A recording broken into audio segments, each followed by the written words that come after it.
First, we need to understand what the acronym means. So you're talking about environment, which is the E. You're talking about the social, which is the S. And you're talking about the G, which is the governance. Governance is basically those systems of rules and processes which are followed by an entity in the running of its business, whether you're talking about a private entity or a parastatal.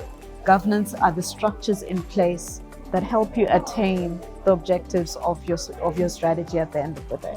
So basically, it speaks to the role of board of directors, management, and everybody downstream.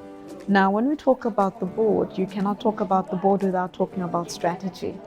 And in strategy these days, it's no longer just about the bottom line. It's also about what does your business do vis-a-vis the environment and vis-a-vis social responsibility. What are you giving back? How are you impacting society?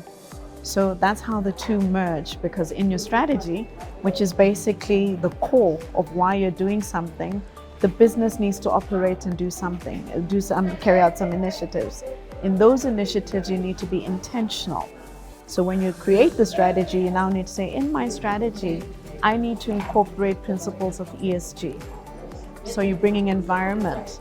So it could be issues of, as a business, what are we going to do to contribute to the environment? What business practices are we going to adopt to change how we do things so it's more environmentally friendly? Accountability has to be set at the top. It's a tone at the top. It's at the board level. So to define your C-suites, we talk about your CEOs, your chief executive officers, your chief operational officers, your chief financial officers, and chief risk officers, and the list goes on. Even the CIOs, the chief information officers. So that is the area in which I think that leadership needs to be taken into account when dealing with ESG matters. It is what drives, or the people that drive the company forward within the various industries.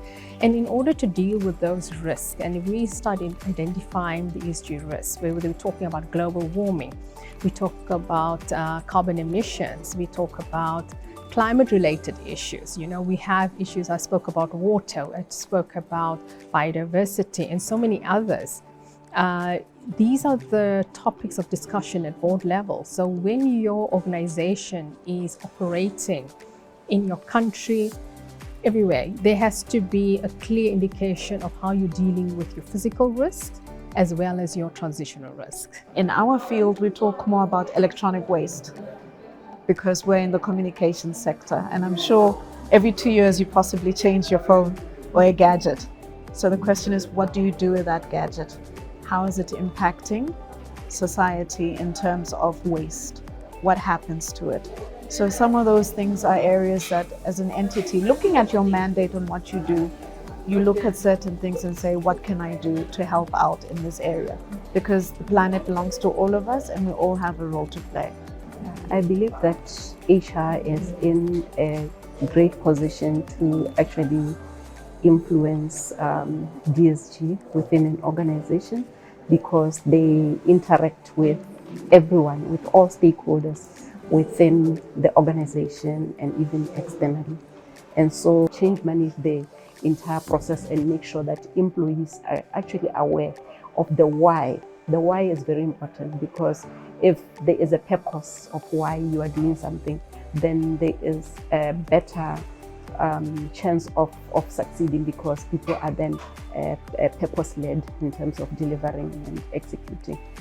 Critically, it's important that you make sure that you have measures so that you are able to monitor and track whether you are delivering.